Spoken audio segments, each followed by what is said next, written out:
Welcome to Sara Gonzales Unfiltered. You may remember the name Tara Reade.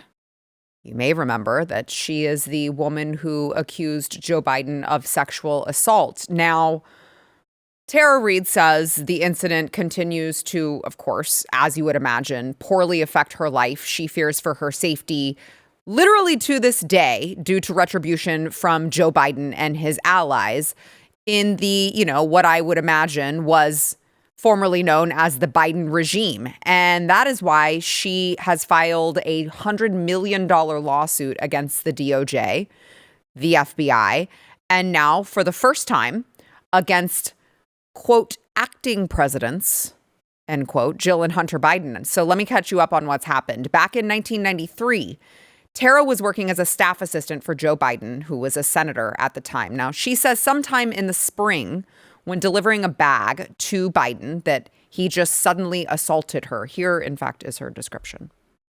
He had his hands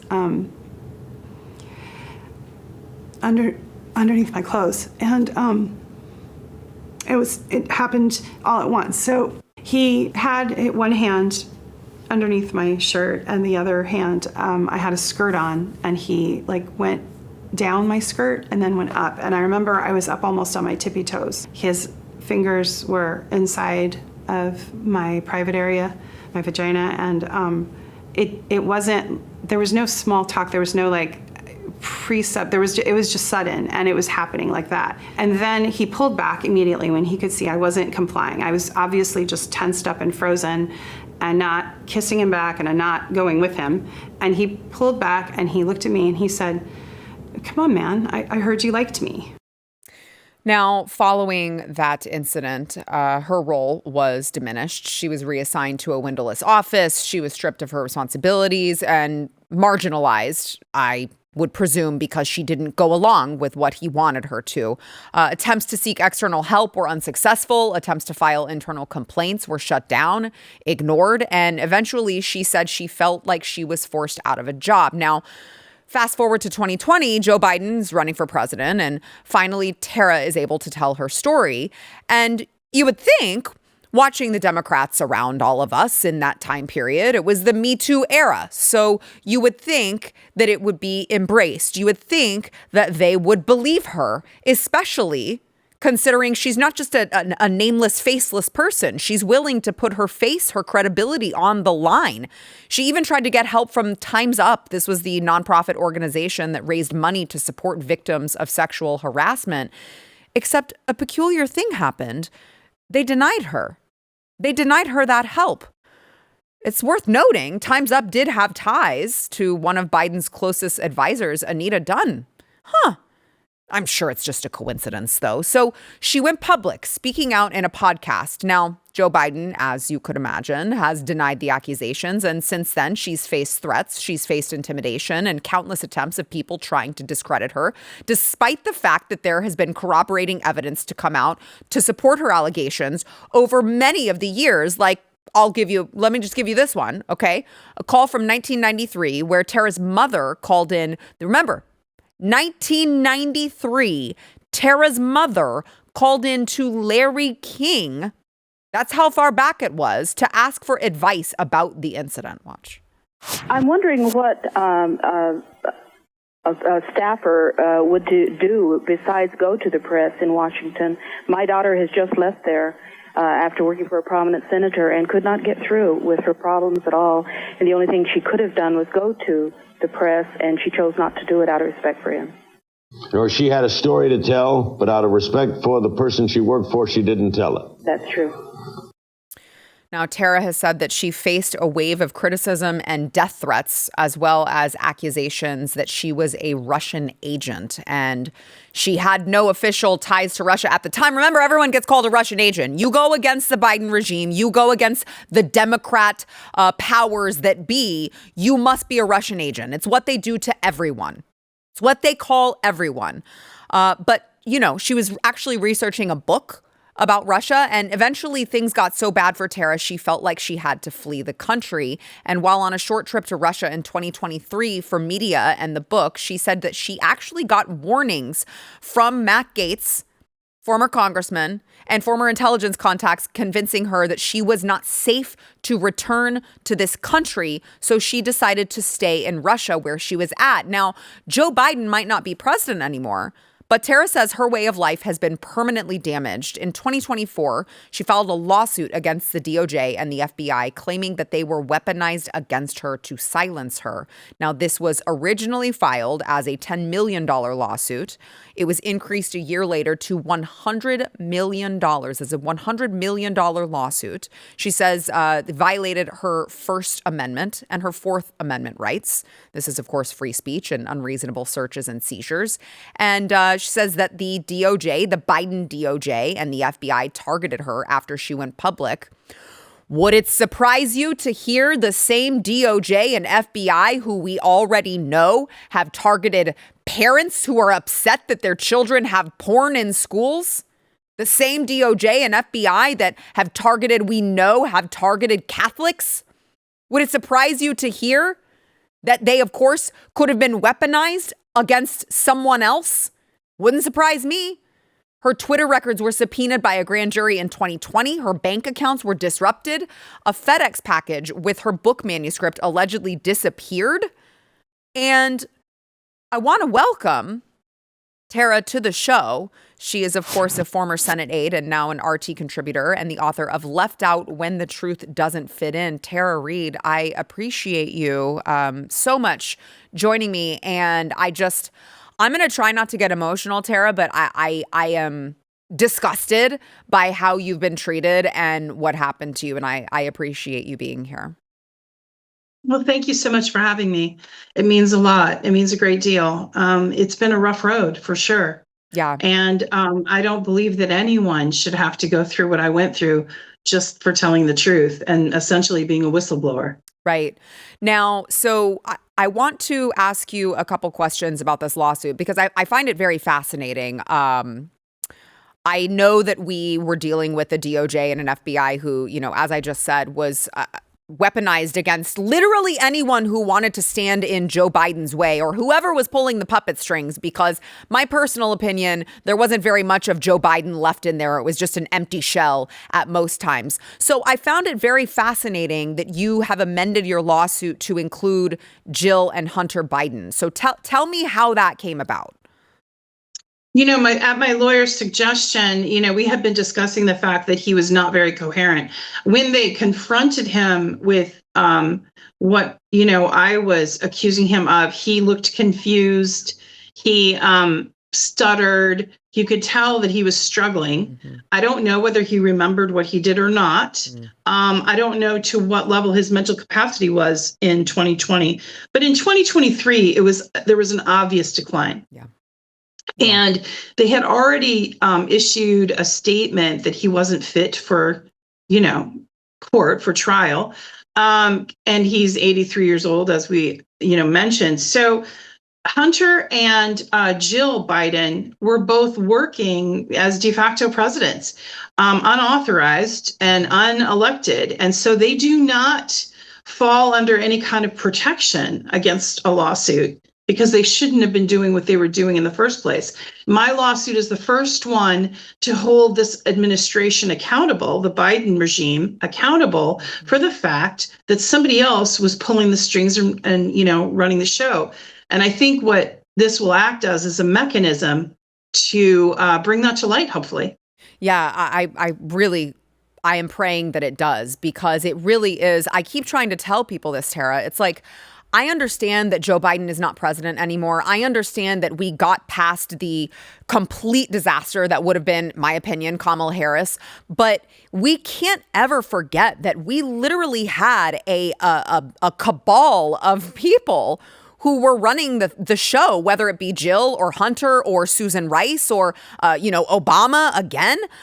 Clearly, there was someone else running the show. And for as much as the Democrats like to talk about democracy and how much they love it, that doesn't sound very democratic to bring in someone who can't function and can't, be coherent, and instead have people behind the scenes that nobody voted for that's making the decisions. I mean, that type of precedent is really scary. If you're talking about Jill Biden and crackhead Hunter Biden who are helping call the shots, I mean, that is terrifying.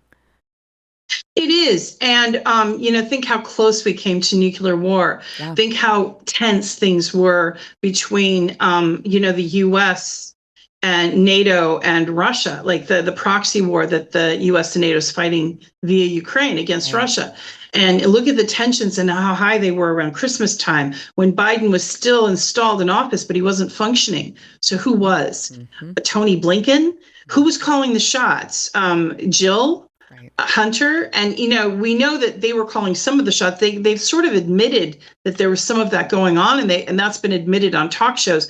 But now through a legal document, that things are going to progress to where, they have to admit it. And in my case, the harassment that I received and the threats that I was receiving went through to current. So you're right. There's a cabal, and that cabal hasn't gone away. That Democrat elite cabal is still there, and they're waiting like a spider for the next election. Believe me, Gavin Newsom, Pete Buttigieg, all of these that are in that tight little cabal, as you call it, and Obama are there kind of waiting in the wings. Now, people have speculated about Michelle Obama. I don't know if that's true or not. But I do know that this is a dangerous time. And the way I was treated was a microcosm of a macrocosm. There were so many Americans that were targeted and abused by the Biden regime via the FBI, a weaponized FBI and DOJ.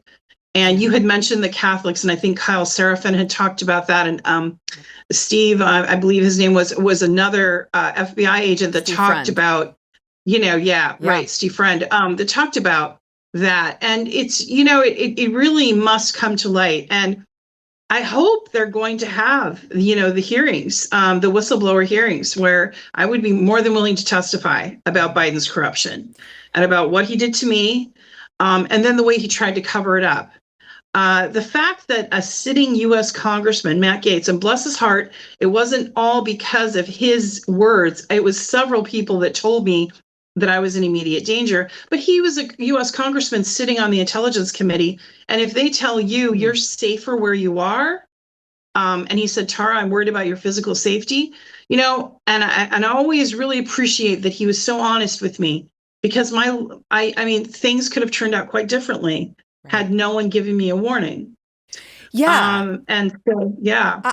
So then, I guess maybe and can't disclose, and that's okay. But I guess my immediate questions upon hearing that are, did he give you specifics on exactly what he knew, what kind of intelligence he had that your life was seriously in danger, A, and B, how were you seeing? What did you witness? What did you see firsthand that led you to realize that the FBI and the DOJ were targeting you? How bad, how scary did it get?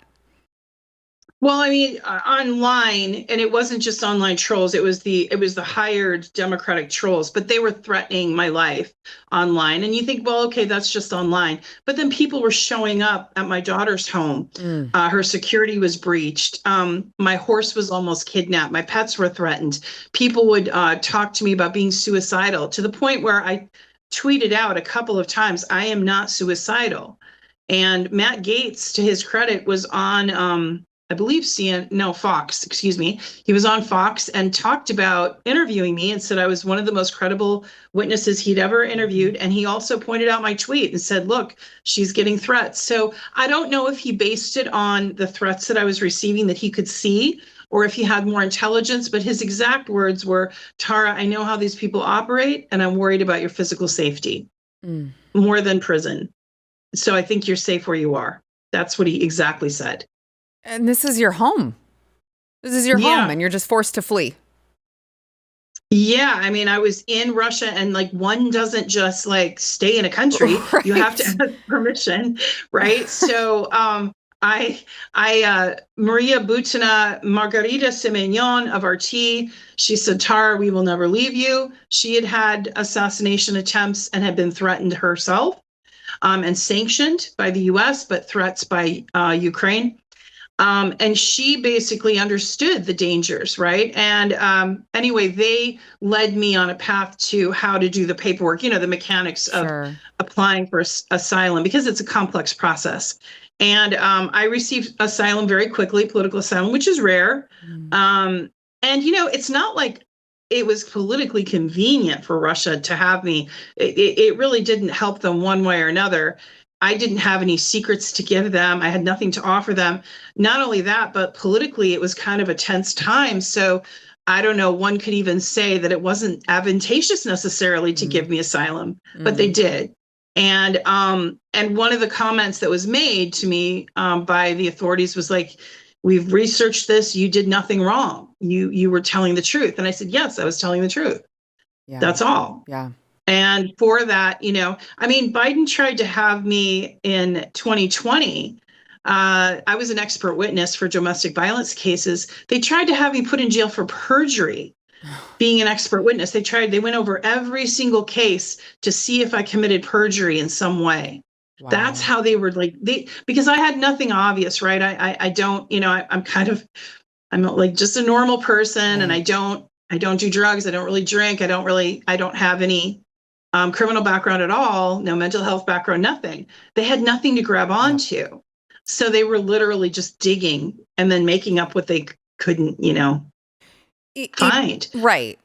Even though, you never asked for this to happen to you. I mean, I think that's what the most frustrating thing to me is about this is like, you didn't ask for this. This fell in your lap. And now all of a sudden this, as you're saying, you're a normal person. You're just trying to work as an aide in a senator's office and live your life. And now all of a sudden you're living in Russia because it happened to you and you told the truth. I mean, that is insane, Tara, because the thing that really got me during Joe Biden's regime, Joe Biden's tenure, is that they tried to act as if Russia, and I'm not saying I love Vladimir Putin. I feel like there's always people who are like, if you aren't for Ukraine, you must be a Russian agent. I'm not saying I love the guy and I adore every single thing that he does. But what I am saying is the United States government under Joe Biden tried to act as if they were so much better than Russia. And they would never treat media the way that Putin treat their people the way that Putin treats his people.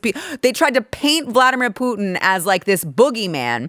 All the while, they're trying to scare you the hell out of your own country because you told the truth. They're trying to target their own people, and they're acting as if they're better than a country who they say does the very same thing. And it's just like the hypocrisy of it all is what is so disgusting, because Putin will tell you exactly who he is. It's the lying and the pretending like they're something that they're not that really just it makes me so viscerally angry. Well, in the neoliberal agenda, and I mean, I was a Democrat. I worked for Democrats. I saw the corruption from inside out. And that's what, that's why I wanted away from it. And, what I can say is that, I mean, I can never vote Democrat again, obviously. And I just think it needs to be torn apart. Like the whole party needs to be torn down to the bottom, and then different people need to be part of that agenda. But the neoliberal agenda is not something that the American people want, and that was resounding in this last election. And people are tired of the endless wars. They're tired of the lies about COVID, about endless wars, about Epstein. Now we have all the Democrats rallying around the Epstein victims. Yep. How long did those same Democrats try to hide the fact that Bill Clinton was very much a part of Epstein Island and part of their lives? It's just the hypocrisy, like you said. Yeah. And, there's almost like a moral sickness right now that's going on with that party. It's, and I literally almost felt like it's good versus evil at one point. Not to be, I agree. Too dualistic. But no, I agree. Yeah, it just feels like that. Yeah. Some of the policies are just evil and not helpful to the American people. Yeah, I mean, I'll tell you this. I was at an event just like right before I came to speak with you, and I told them, I said, it really did. It got very dark before the election, this last election. It was very dark. Like there was just a darkness hanging over the entire country.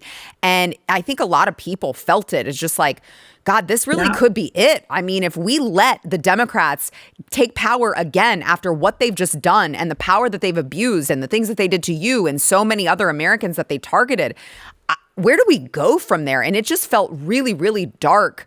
And then it was like after the election, it was like you could feel it. It was palpable. The air just lifted and things got light again. It did. Yeah. And, I'm hoping that trust can be reestablished. But, it's going to take time. And Donald Trump has to keep his end of the deal and, stop those endless wars and not give any more funding. And if he really is going to be the peace president, then do that. Right. But what I would say is that, transparency is something that is a hallmark of our system, or it should be. Yeah. And it hasn't been for a long time. And that's because the intelligence agencies and the military industrial complex have taken over and they've run amok. Yeah. And, they have what are you going to do with $1 trillion budget that you don't have to have an accounting for? Right. Yeah, you're going to run amok, right? Right. So that's what's happened. And, I think the level of corruption, we're only seeing like a little bit of the surface at this point. But hopefully, more will come. And I really back to one thing that you mentioned about Anita Dunn. Anita Dunn was a senior White House advisor, and she became so corrupt with the Cuomo people that came forward, the survivors of Cuomo. She undermined them and used and they got caught with texts between their office saying, hey, we can do what we did to Tara Reade. We'll just, we'll just make dirt about them. Right. And they got caught. Those texts got revealed. And so Time's Up got dismantled because of Anita Dunn. Wow. And she received $2.2 million during the time I was coming forward to her, because I didn't know that the founder of Time's Up was working for Joe Biden. Wow. How convenient was that? Right. Exactly. It was basically a catch and kill. Yeah. For the Democrat elite's mistakes. And, people that are going through this, they're going through like coming up against a powerful system. It's really difficult. What I would say to them is, I was just not prepared, and I didn't have the resources to fight a whole system, the Democratic Party. Right. That was unreal. Yeah. And I mean, who could ever be prepared for that moment? Let me do this, Tara. Let me take a quick break. And then I want to get into ask you a couple more questions about this lawsuit, where it's at now and kind of where you envision yourself in the future. Do you ever have plans to come back here to your homeland? So let me ask you that after the break. But I want to take a moment first to thank our sponsor, Craftco. So, this is probably as good a time as any to be like, hey, if you need a drink after talking about how corrupt the Democrats are, how corrupt an entire political party is in this country, might I suggest Flying Ace, okay? They've got bourbon that is American made. There's no fluff. It is real. It's unapologetically American. Real whiskey made for people who still believe in things like the American way, hard work, high standards, doing things the right way. This is really delicious whiskey.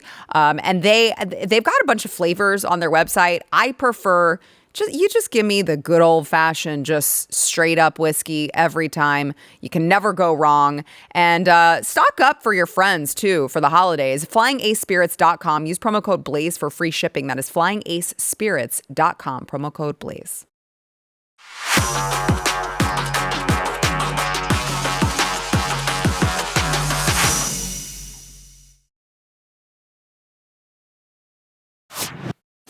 We are back with Tara Reade. She is, of course, well, I hate to even characterize you as this, Tara. Do you get sick of being called Joe Biden's accuser? Right? It's like, again, but I understand. Yeah, that's like, how people, it's okay. But I hate that for you. But unfortunately, he did this to you, and now you're left trying to pick up the pieces. We talked about your lawsuit that is, of course, in response to the FBI and the DOJ under Joe Biden's regime targeting you. And I noticed you raised it from 10 million to 100 million. So what was the rationale for changing the amount? Basically, we weren't getting the attention of the DOJ and FBI. I don't think they were, and this is when Biden was in power, of course. They were basically just ignoring it. And then they were using excuses why they couldn't give the file. They said they didn't have a file on me. Meanwhile, we had emails from FBI officers and a sealed case in Northern California where they impaneled a grand jury. Yeah, they have files. The NSA did a press conference about me.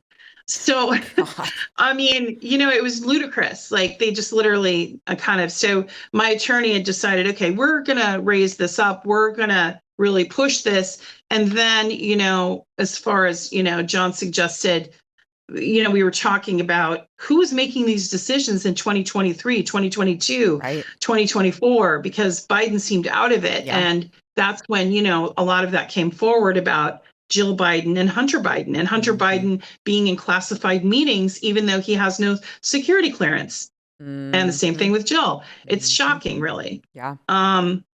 So this lawsuit might provide that mechanism to bring to light a lot of other things. And I think partially, that's my case was kind of cross-filed with Hunter Biden laptop.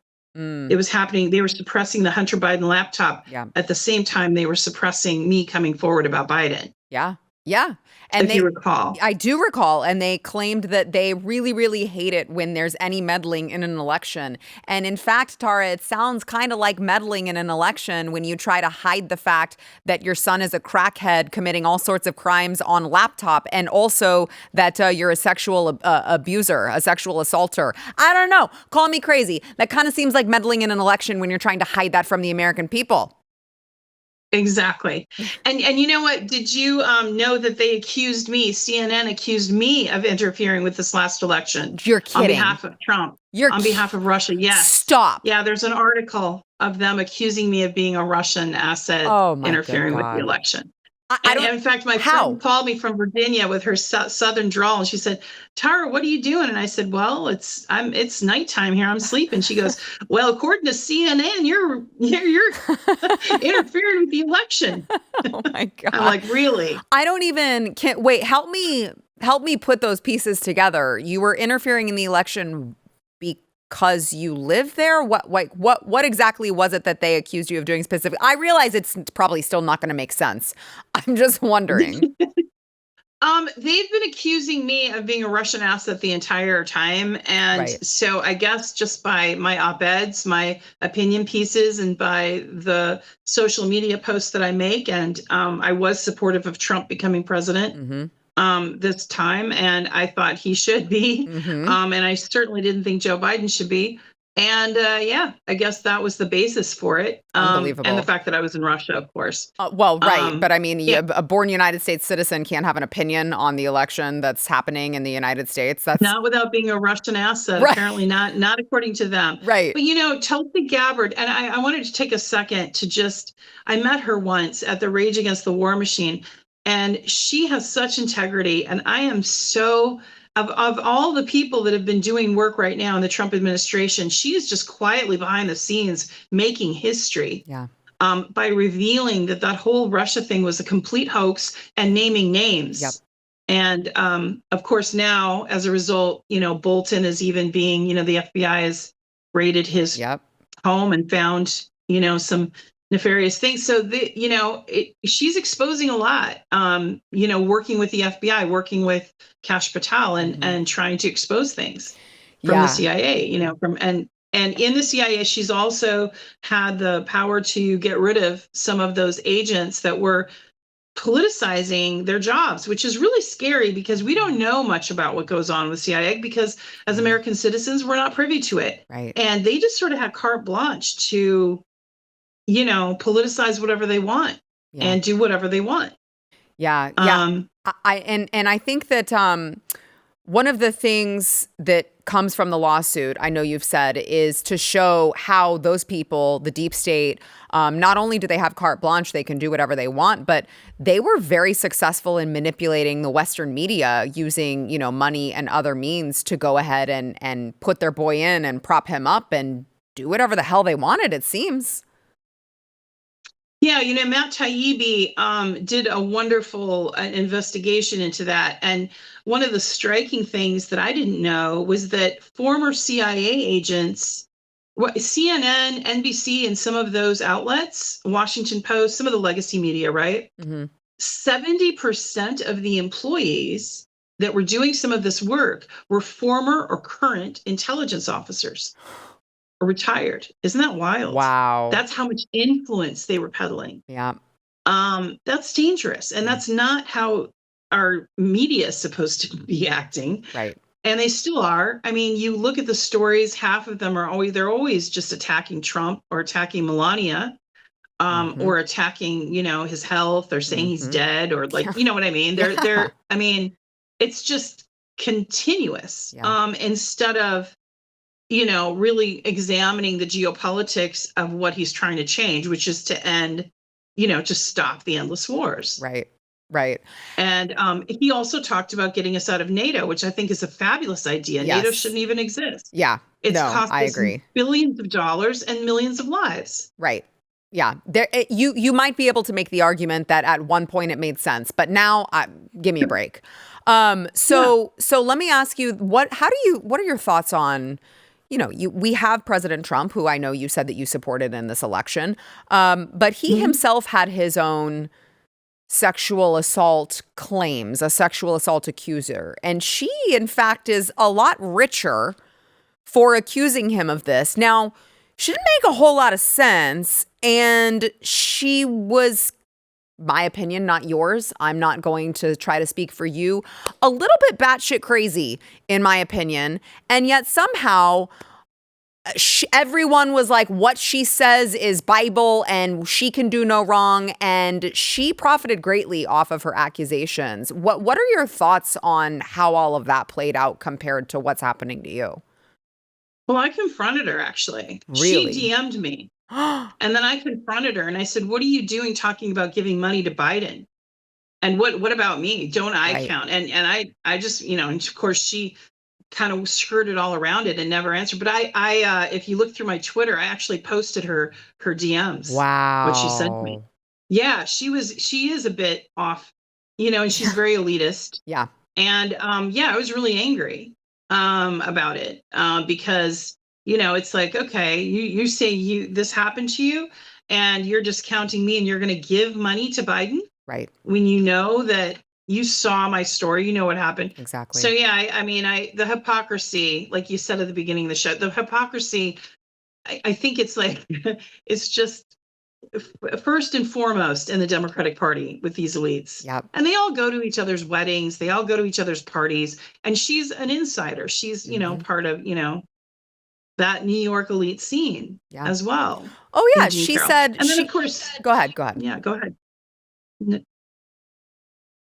No, you go ahead. That's fine. Well, I was just going to say, speaking of her being with all of them, she's, with Rachel Maddow, goes on TV right after she wins all this money. She's like, we're going to go for a shopping spree. We're going to go. It just, to me, I'm talking to you. You sound very reasonable. You're very in touch with what's happening. You're very, I'm not saying you're like too serious, but like this is a serious thing that we're talking about. And you're taking it with the level of seriousness that you should. She's over there just cavalierly like, oh, this totally fine. Look at this. Let's go on a shopping spree with a CNN host. And it's just like, are you guys, is this serious? Like, is anyone supposed to take you guys seriously? You guys are all elitists in your ivory towers, making money off the backs of the American people and laughing about it in broad daylight. I mean, it's shocking. Yeah. And you're right. She is very, I don't know, eccentric is the only word I can think of besides just, you used a different phrase, but I'll stay with eccentric, I guess, and be generous. But yeah, her views were really odd. And her demeanor after she won that money was it wasn't, hey, I want to help other survivors. Right. I want to help other people or do something good with this. It was very strange and kind of innocuous and whatever. Yeah. But she just strikes me as a very vapid person that they were able to manipulate to do what they wanted to do, which is to go after Trump. Right. Yeah. And they did that. I rarely come out and say I don't believe survivors. But in her case, I don't see.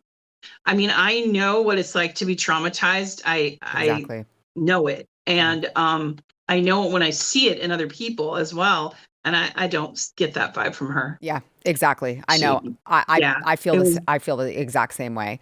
and then of course, Go ahead. Stormy Daniels got a perfume line. Yeah. You know, God. I mean, it's absurd. Boy. Like, and not that and as far as like $100 million, what we're suing for, they destroyed my life and my family's life. And you know, if I were to get that kind of money, I would want to make that available as well to other survivors. I wouldn't, you know, it's a serious thing. Right. And it needs to stop. I would want it for whistleblowers. I would want it, you know, I would want to use it in a proper way. Yeah. Whether that even gets that far, I don't know. Whether it gets, my case could get dismissed. I mean, who knows what'll happen. But I do hope, at the very least, I get my FBI files expunged and find out why the NSA and the FBI and DOJ were, you know, going after me so hard. Yeah. I mean, I would hope that at the very least, we're not living in a Joe Biden DOJ and FBI anymore. That should be bare minimum, in my opinion. But let me ask you this. This is my last question. Joe Biden, obviously not in office anymore, doesn't have a stronghold anymore. Why haven't you moved back to America? Well, okay. And this is going to be a long answer. I hope you don't mind. Sure. When I first came here, you know, I'm a child of, you know, the former, you know, I was growing up in the 90s. So I had the same propaganda fed to me that you probably did, or, you know, that some of our audience did, that Russia bad, America good, right? Yeah. Like I grew up with that. It was in the media, whatever. However, I had a Russian cousin. So I did have a different point of view. Like one of my cousins that was related by marriage was Russian. And so I didn't like all the vilification. I didn't like that. It seemed almost like racism to me. It was really terrible and ignorant, right? Then, you know, coming here, like for the visit, I was here to oversee the translation of my book. And I was shocked because we're given this picture of Moscow, of Russia, as dark and kind of foreboding, and the people are cold and not friendly. And it was the exact opposite. This is a gorgeous city, and I've traveled all over. I mean, I've traveled quite, you know, a lot of places, and it's one of the most beautiful cities I've ever seen. Yeah. It's clean. It's not very much crime, if at all. I've walked around at night and not been afraid. The metro system looks like a museum. Tucker Carlson did a piece on this because he was amazed. He said the exact same thing. Grocery stores are beautiful. Yeah. The food, they don't allow pesticides. They don't allow bad things in the foods.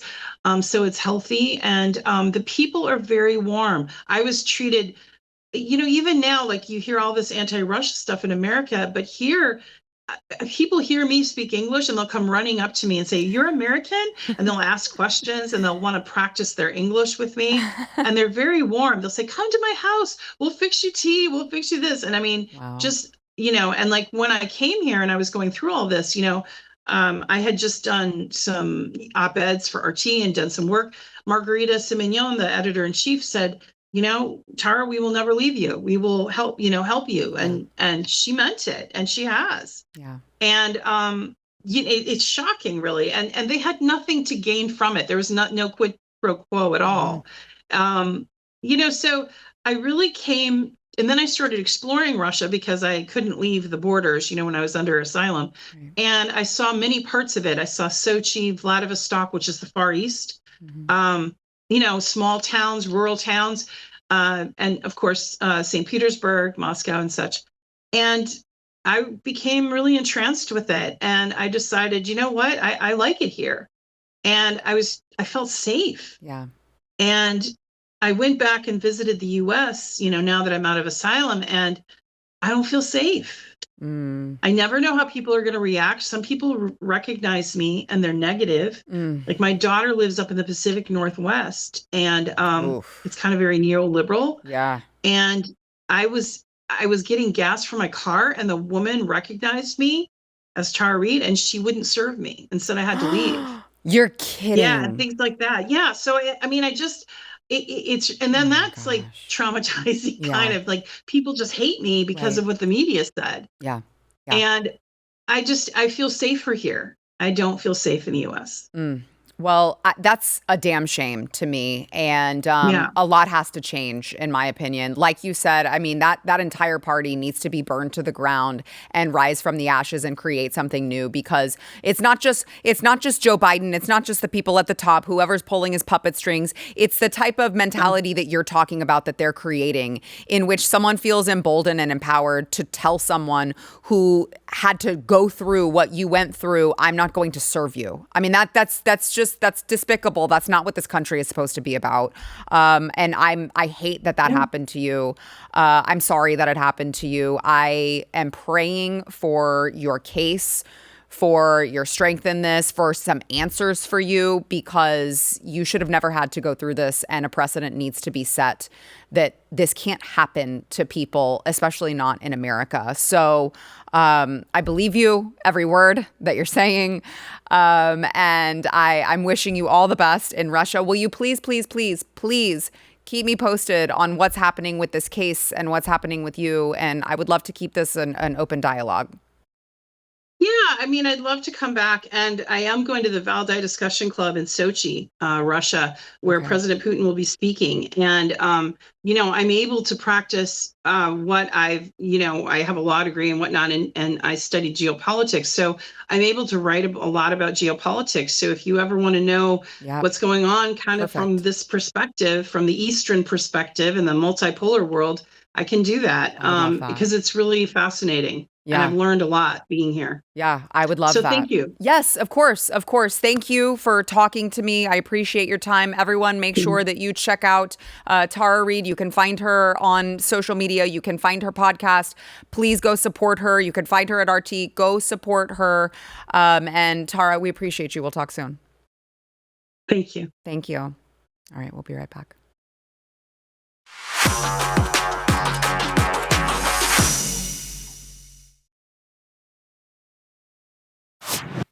Welcome to the show, Eric July, Blaze TV contributor and founder of Ripiverse Comics, which everyone needs to go check out. I'm so glad that you're here to talk about this last story with me, because last night, President Trump hosted a bunch of tech CEOs at the White House for dinner. And let me tell you, it felt really weird to be on the other side of this and have them like, thank you, President Trump. Thank you. I'm so happy to be here. Thank you so much. I'm like, this is bizarro world. I never expected to see this. Watch.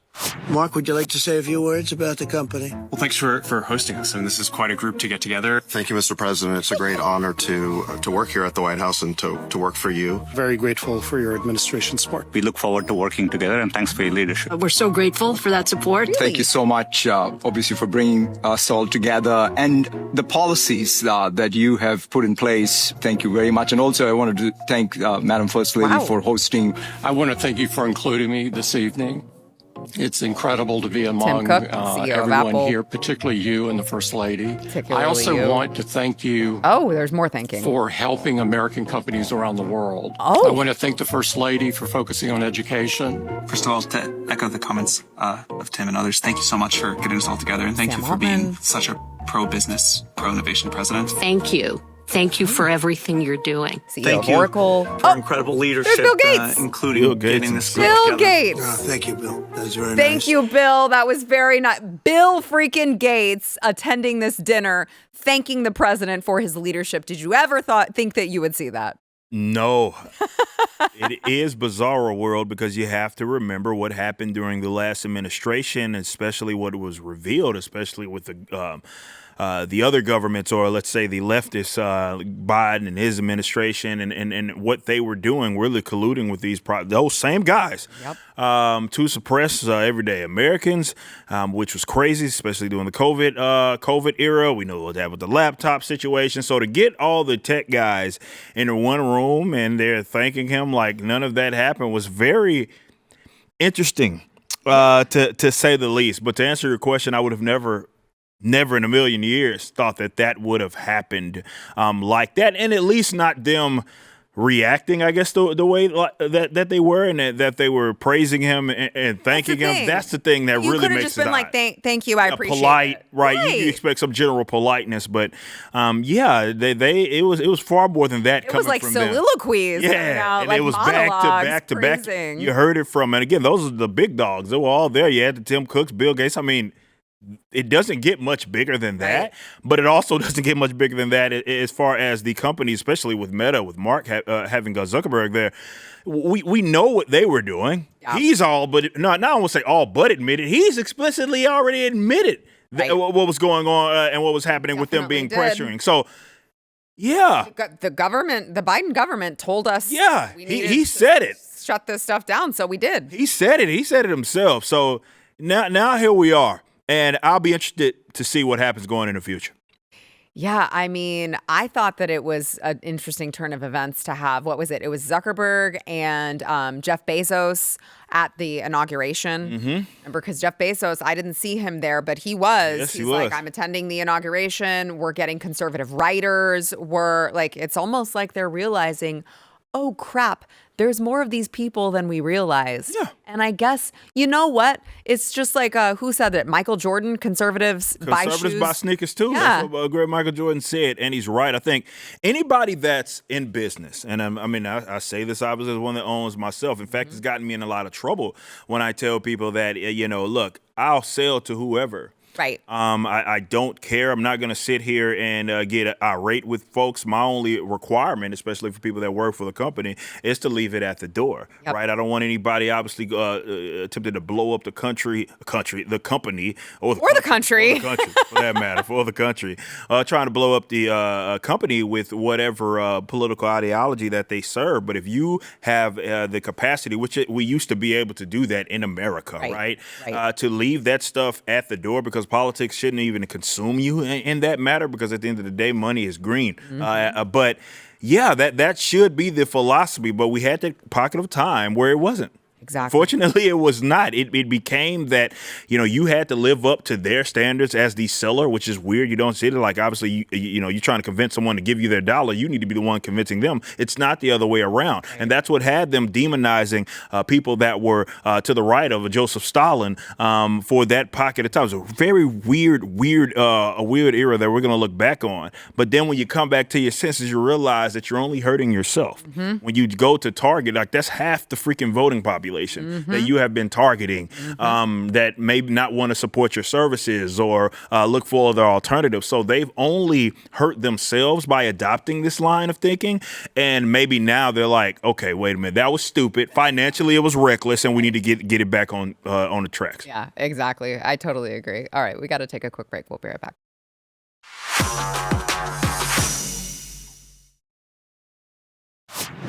Before we go, really quickly, to Eric's point, make sure that you go to ripaverse.com if you like good comics books. That's all you need to like, is just good comics. You can go to AmericanBeautyBySarah.com if you like good makeup. We don't love trans people, but we still sell to them.